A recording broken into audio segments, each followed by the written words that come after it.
नमस्कार। भोजपुरी में एक बहुत बड़ खबर आ रहल बा, बहुत बड़ बवाल हो गइल बा। आज पवन सिंह के जन्मदिन बाटे, लेकिन ये जन्मदिन के रंग में भंग पड़ गइल बा।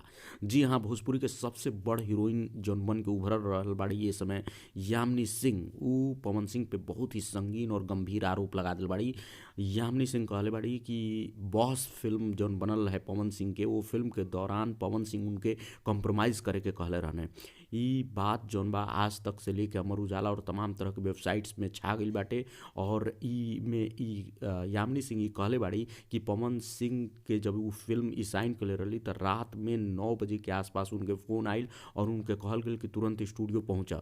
जब यामिनी सिंह ये बात पर एतराज़ जतौली तो सामने से जे फ़ोन कइले रहे उ कहलस कि का तू ई फिल्म नइखु कइल चाहत।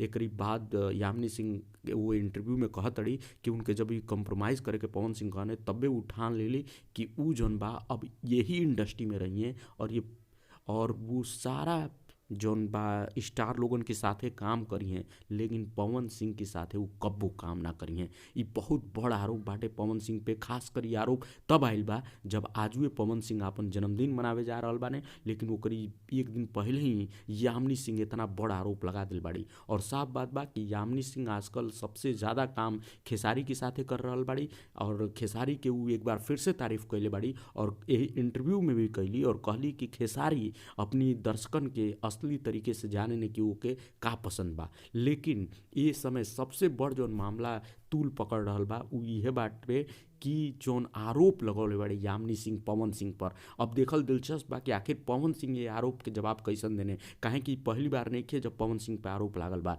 एकरी पहिले अक्षरा सिंह जौन उनकर एक्स गर्लफ्रेंड रह चुकल बाड़ी, उ तमाम बड़ आरोप पवन सिंह पे लगा चुकल बाड़ी। एकरी अलावा यामिनी सिंह खुद इंटरव्यू में कहले बाड़ी कि आपन कसम खा के कहलो, कई गो हीरोइन लोग से उ पूछले बाड़ी कि तू लोग कसम खा के कहलो कि का तोहलो के साथे उ कबो बदतमीजी नइखन कइले। एकर मतलब बा कि यामिनी सिंह कहीं ना कहीं सीधे तौर पे पवन सिंह के खिलाफ अब मोर्चा खोल दिल बाड़ी और यामिनी सिंह सीधा हमला बोल दिल बाड़ी पवन सिंह के ऊपर। अक्षरा सिंह पहले ही आरोप लगा चुकल बाड़ी, पवन सिंह के दूसरा पत्नी ज्योति सिंह भी उन पे आरोप लगा के उनसे अलग हो चुकल बाड़ी। पहला पत्नी खुदकुशी कर लेले रहली, तो कौनो ना कौनो तरीके से पवन सिंह लगातार विवाद